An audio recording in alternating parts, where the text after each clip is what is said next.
গণতন্ত্রপন্থী সংগঠন দাবি করেছে পশ্চিম দারফুর অঞ্চলের আল-ফাশির শহরে আধা সামরিক বাহিনী বা র্যাপিড সাপোর্ট ফোর্সেসের হামলায় মৃত্যু হয়েছে কমপক্ষে 22 জনের।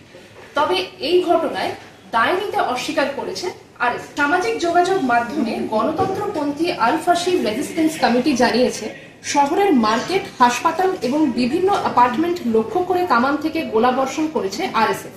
একটি হাসপাতালে হামলা চালাতে তারা ড্রোন ব্যবহার করেছে বলে অভিযোগ।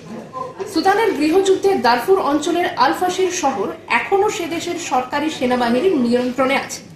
এই অঞ্চলটি সেনাবাহিনীর শেষ ঘাঁটি, ফলে আরএসএফ এর সঙ্গে তাদের যুদ্ধে এই ফ্রন্টটি খুবই গুরুত্বপূর্ণ হয়ে উঠেছে।